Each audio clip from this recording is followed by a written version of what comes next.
Muito bom dia! Chegamos mais um dia aqui na nossa live. Deixa eu tomar um pouquinho de café aqui, enquanto as pessoas entram. Turma entrando aqui na nossa live, nossa reflexão, nosso estudo do Evangelho de Mateus. A gente aqui faz um estudo diferente. O negócio é brabo aqui. Se você está assistindo pela live na TikTok, vocês estão chegando aí? Chega junto. Ou também, se você estiver no YouTube, lembre-se que hoje é uma terça-feira, 6h54 da manhã. Então, fica tranquilo, mas você pode assistir o horário que você quiser aí no YouTube. Mas quem chega na live aqui conosco, pode chegar, muita gente, eu sei que no começo entra e sai, não sabe nem do que se trata, mas estamos aqui fazendo a nossa live, fazendo o nosso contexto do Evangelho de Mateus. A gente já está no capítulo 2, versículo 13, e ontem mesmo foi muito bom porque as pessoas que participaram, só num trecho do Evangelho, quebrou 3, 4 barreiras. Ontem nós falamos que os 3 reis magos não eram 3, não fala quanto era. Não eram reis magos, eram estudiosos das estrelas, dos astros. Possivelmente hoje intitulado pela gente como astrônomo, né? Os magos, esses reis magos, né, que tanto nossa cultura fala, quando ele chega, não chega numa manjedoura. Eu não sei de onde saiu manjedoura, é uma casa. Então, e aí vai mais. E ele não viu o nascimento de Jesus. Possivelmente eles chegaram, o neném já tinha nascido, Jesus Cristo tinha nascido, e possivelmente era de 0 a 2 anos. Então, um trechinho já desmistifica uma porrada de coisa. Vocês sabiam disso? Jesus poderia ter 1 ano e meio, já está andando quando os estudiosos dos astros, das estrelas, chegaram. E por que acham que 3? Porque são 3 tipos de presentes que são citados, talvez os principais, e talvez para ter um significado. Que é ouro para a realeza, incenso para os deuses, para um deus, e mirra falando da crucificação. Talvez tenha um significado, talvez ele ganhou algumas outras coisas. Doido, né? Quando a gente começa a aprender, é que nem eu falo, é muito louco. A gente quebra a mente mesmo. E aí, o bloco 2 de Mateus 2, segunda parte, fala da fuga do Egito, do versículo 15, do 13 ao 15. E aí fala bem assim, a gente depois vai explicar. Levanta-te e toma o menino e sua mãe, isso é um sonho para José, foge para o Egito e fica lá até que eu te diga, porque Herodes há de procurar o menino para matar. Versículo 13. Esse é o terceiro sonho de José e Mateus. O primeiro foi no capítulo 1, José caracterizado como um homem que recebe e obedece à revelação divina, nenhuma hesitação, nenhuma negociação. Bom dia, Mary! Chega junto. Você vai ver aqui que nós estamos quebrando um monte de paradigma. Aí tem alguns pontos da fuga. Por que Mateus falou dessa fuga? A fuga para o Egito é carregado de tipologia. Israel desceu ao Egito na época de Jacó. Israel foi preservado no Egito durante a fome. Um líder cruel tentou matar os bebês israelitas. Deus chamou Israel do Egito no Êxodo. É muito legal quando a gente vê isso, porque a história de Jesus é a promessa. É igualzinho. E Herodes nem sabia, nem imaginava, só tinha lá os judeus com aquelas groselhas dele, a cabeça dele. Então, olha como que se cumpre a promessa, fazendo a história de Israel incorporada num persona que é Jesus. Jesus recapitula toda a história de Israel com a sua própria vida. Ele mostra cada parte da vida dele tem uma conotação com a história de Israel, mostrando como tem que viver cumprindo as leis, cumprindo os mandamentos, porque os judeus estavam fazendo uma maluquice. E olha que interessante, ele estrutura toda a história de Israel, o que eles passaram, Jesus passou, e mostrando o jeito certo para que a gente passa também. É muito doido isso. É muito legal. Quando a gente entende, que nem eu falo, muitas vezes lê as escrituras e não entende nada. Quando você se aprofunda, muda o jogo. Começa a ter um entendimento do que Deus quer. Começa a ter um entendimento da palavra.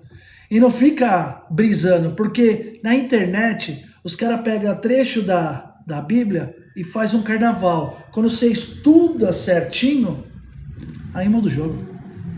Aí muda o jogo. Aí é outro rolê. Então é isso que a gente tem que perceber, é isso que a gente tem que entender. Certo? Aí versículo 13. E aí depois já fala assim, né?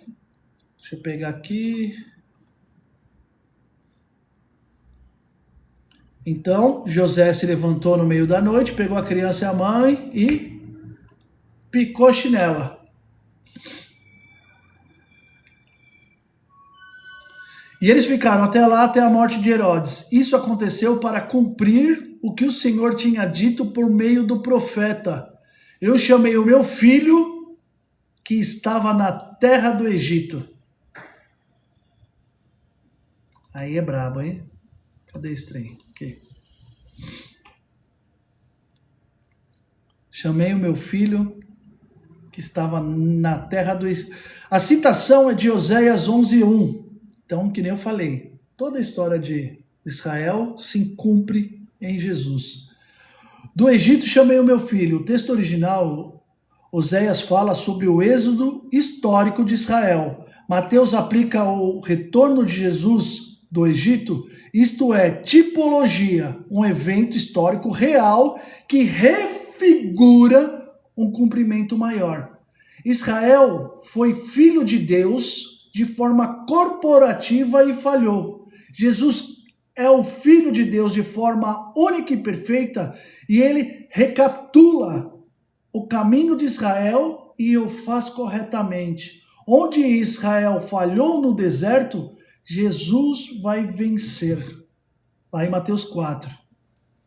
Então, olha que interessante. Por isso que é importante a leitura. Que aí você... Caraca, é por isso que aconteceu. Por que aconteceu isso? Porque... Não. Aí cria um fundamento. Você não fica boiando mais. Quando você lê uma parte ou alguém fala uma parte da Bíblia, aí você fala, opa, esse cara tá falando, não tem contexto. Por isso que já quebra. A ignorância arrebenta com nós. A ignorância acaba com a gente. Então, quando a gente aprofunda, e aí a gente não se afasta de Deus. Porque muita gente se afasta por causa das pessoas, por causa do engano. É muito doido. Bom dia, Gil! É muito louco isso. Eu acho interessante. Porque não é a igreja que você vai. Não é o pastor que fala com você. Isso aí é tudo coisa humana. É palavra e envolvimento com Deus. É só essa parada. É esse o jogo. Aonde você estiver. Bora pro outro bloco? O massacre dos inocentes, do 16 ao 18. Então Herodes, vendo que fora iludido pelos magos ou estudiosos da estrela, irritou-se muito e mandou matar todos os meninos que haviam em Belém e em todos os seus arredores, desde a idade de 2 anos para baixo. Por que 2 anos? Possivelmente os reis magos lá, na verdade são os estudiosos das estrelas, dos astros, ele, quando encontrou Jesus, possivelmente tinha 1 ano, 7 meses, quase 2 anos. Essas crianças, quando esses magos chegaram lá para presentear Jesus, não tinha acabado de nascer. Possivelmente, quando eles encontraram, possivelmente, Jesus já estava até andando. Então, por isso que leitura é importante. Então, este é um dos textos mais difíceis da narrativa do nascimento de Jesus. Herodes ordena um massacre de crianças menores de 2 anos em Belém e região. Quantas crianças morreram? Belém era uma cidade pequena, estimativa histórica sugere entre 15 e 30 crianças. O número pequeno explica porque os historiadores como Joséfo, não era cristão, Flávio Joséfo, ele é um historiador da época, ele tem conteúdo que fala sobre Jesus, não menciona o evento. Herodes cometeu tantas atrocidades que isso seria apenas mais uma nota de rodapé no reinado de terror. Por que Deus permitiu? Esta é uma pergunta mais honesta que o texto levanta. Mateus não a responde diretamente. Ele faz algo mais profundo, cita Jeremias. Vamos lá. Então se cumpriu o que foi dito pelo profeta Jeremias. Uma voz foi ouvida em Ramá, choro, grande lamento, Raquel chorando pelos seus filhos, e não quis ser consolada, porque já não existem. A citação de Jeremias nesse versículo, que é o 17 e 18 do Mateus capítulo 2, a citação é de Jeremias 31:15. No texto original, Raquel é a mãe ancestral das tribos de Efraim e Manassés. Chora pelos seus filhos sendo levado ao exílio da Babilônia. Ramá, bom dia, Deia! Ramá era o local onde os deportados eram reunidos antes da marcha. Mateus cita esse texto para mostrar que o sofrimento dos inocentes não é ignorado por Deus. O choro de Raquel continua, mas Jeremias 31 não termina no verso 15. Ele continua com uma das maiores promessas do Antigo Testamento, a nova aliança. Jeremias 31, 31, 34. O lamento está no caminho, no meio do caminho da redenção. O choro, ele vai de encontro à redenção. Deus está olhando para essas mães. Deus vai cuidar dessas mães. Isso que parece. Teologia do sofrimento. Deus não explica cada tragédia, mas ele a inclui na narrativa maior da redenção. O massacre dos inocentes é real, o sofrimento é real, as lágrimas de Raquel são reais e Deus as ouve. Eu acredito que tudo é uma visão desse mundo e a gente se apega nas coisas desse mundo.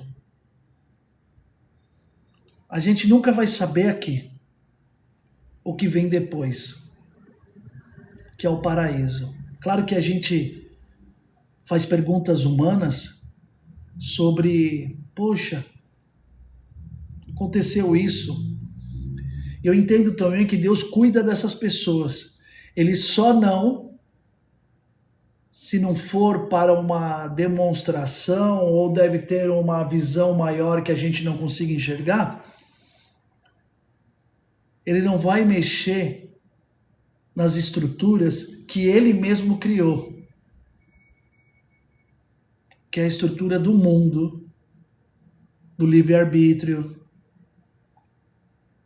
Porque se vai mexer numa coisa ou outra, é aquela coisa do efeito borboleta, a história real do efeito borboleta, ia ter uma desconexão na estrutura da linha do tempo, onde hoje nem existiria, porque ia estar tudo bagunçado.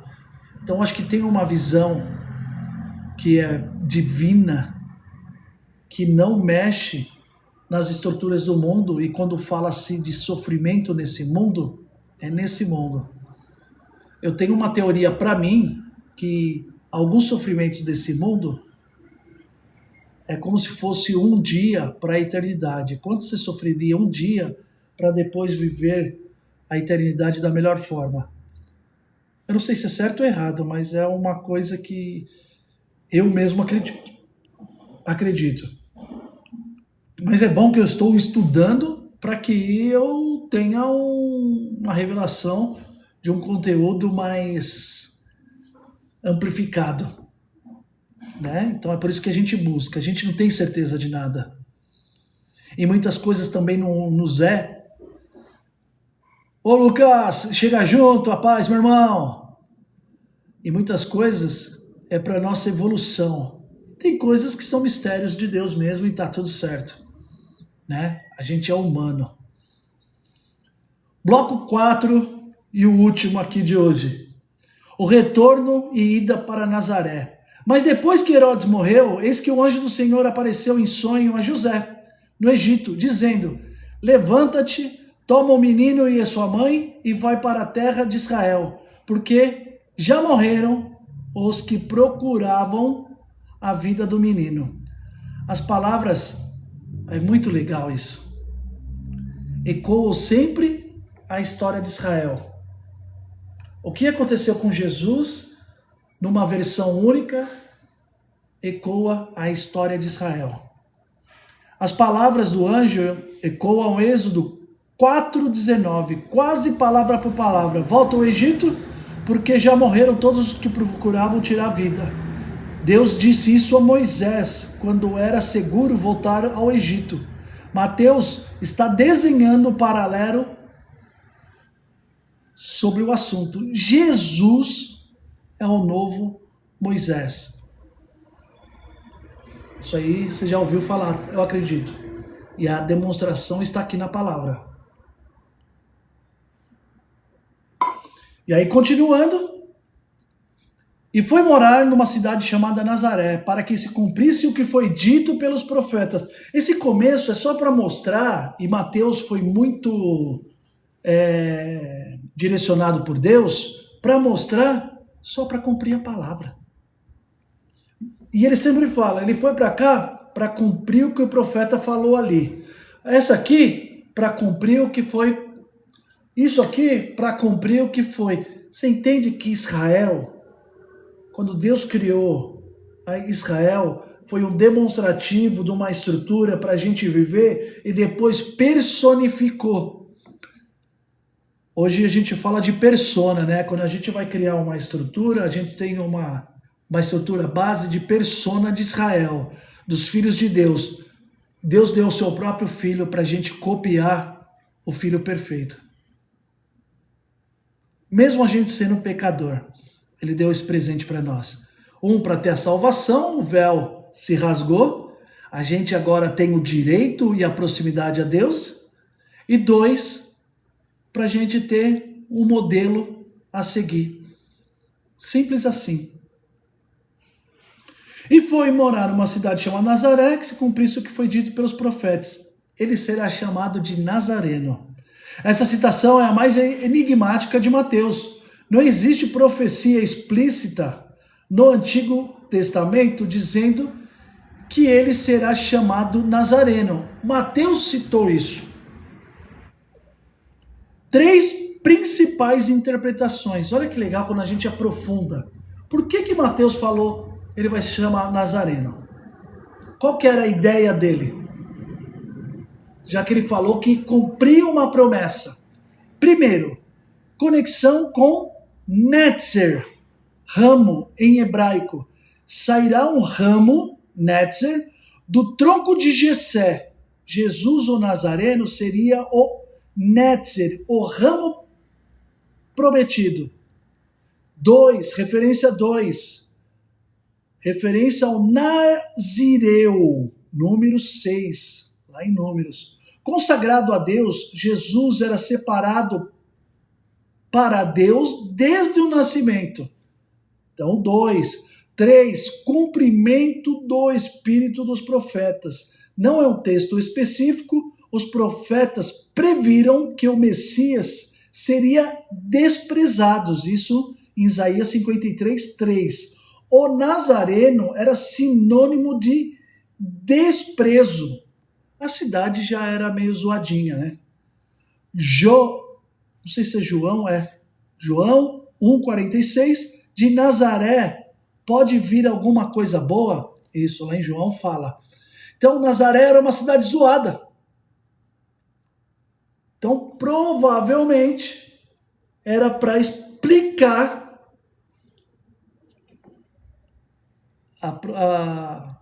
as profecias, né? O que os profetas já tinham dito.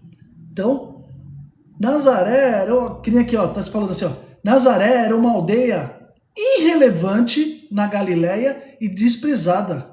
O Filho de Deus cresceu onde ninguém esperava.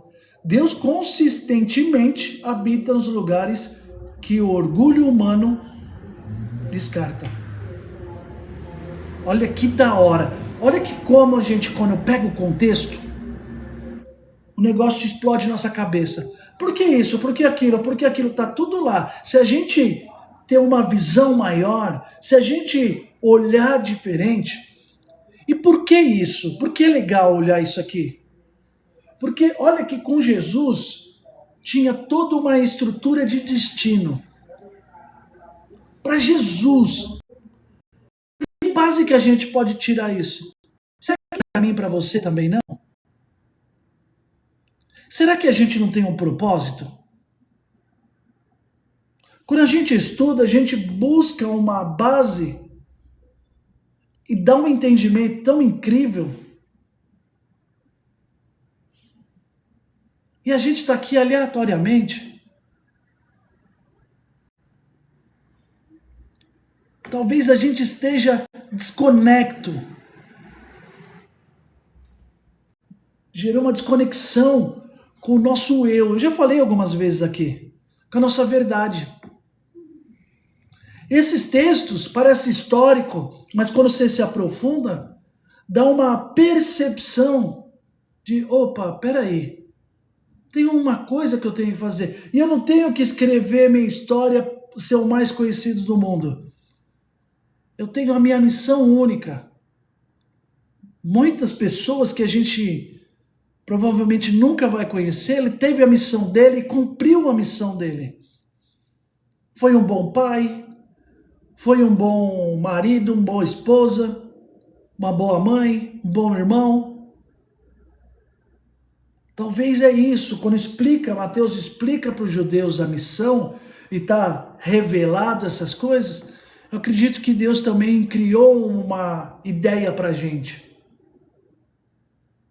Para a gente ser o melhor, ajudar. Eu sei que a gente tem erro, a gente falha, a gente pisa na bola, mas eu acredito que a nossa estrutura espiritual, a gente tem um propósito. A gente tem algo que Deus pensou pra gente. Uma ideia. Por isso que a gente chama de propósito. Faz sentido o que eu tô falando? Será que faz sentido? Então, quando a gente vê o nascimento de Jesus, eu acho que nós estamos no começo. É que nem eu falei, cada parte da Bíblia, ela traz um ensinamento profundo pra gente. E Jesus é tão interessante, ele sendo Deus, e a gente não quer obedecer.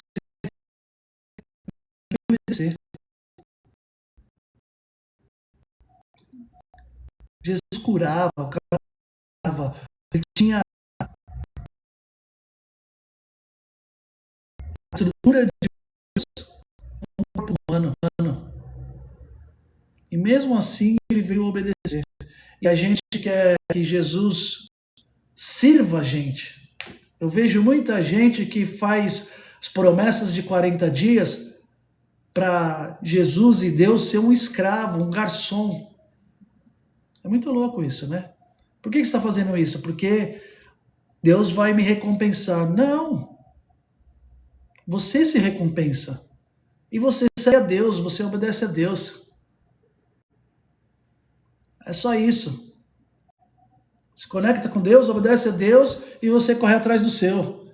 Deus vai te dar saúde, vai te dar discernimento, mas a parada é você. Ah, não, eu vou fazer o jejum porque Deus vai me entregar. Não vai entregar nada. Para de ser Zé doido. Você tem que ir lá e conquistar, você tem que estudar.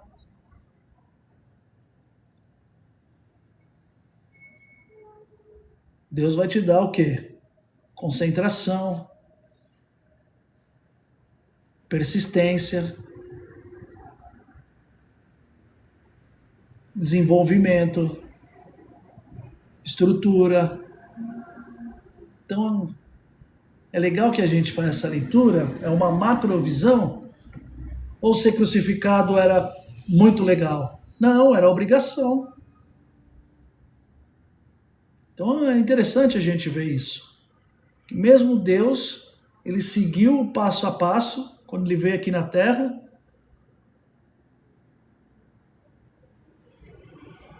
Por isso que é o filho é o cumpridor. Nasceu o cumpridor do que Deus queria pra gente. Por isso que ele fala, quem me vê o Pai. Ele é Deus. E por que o filho? É um título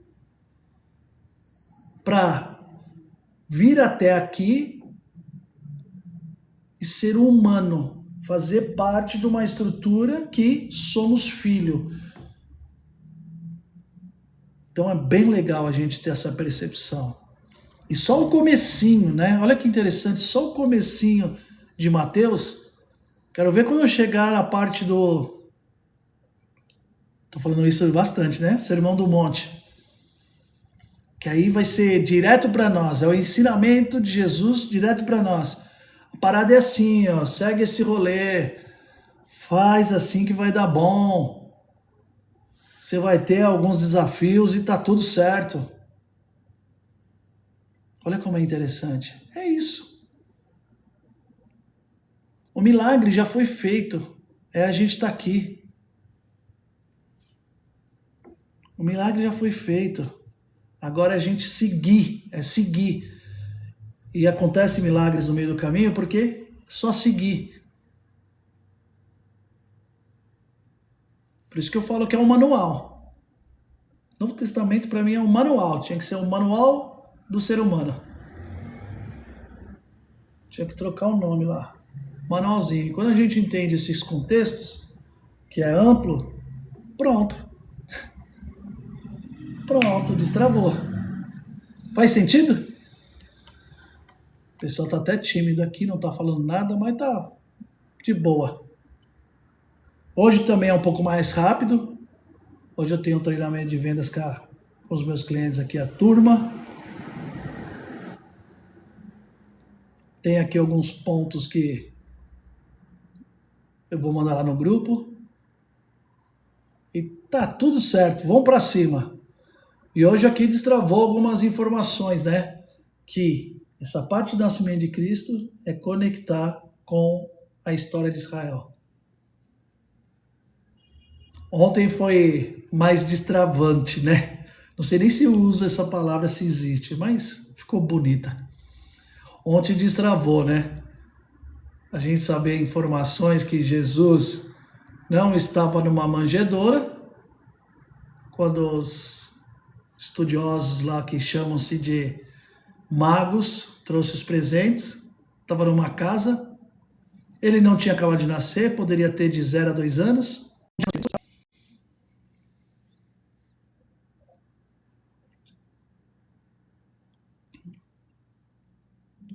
José ia dar o divórcio para Maria, ele estava já fazendo a carta de divórcio. Olha quantas coisas assim que eu mesmo nem imaginava. Porque o noivado lá na estrutura da época, ele era considerado, né? Quem estava noivo era um registro quase de casamento.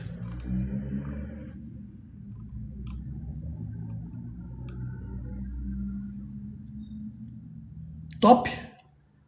Bora pra cima, né? Gente, então amanhã estamos aqui no mesmo horário, 7 horas da manhã, já deixa reservado. Hoje foi bem legal. Hoje falaram um pouco e o nosso dia vai ser um dia incrível. Isso é uma certeza. Certo? Valeu, turma. Beijo no coração.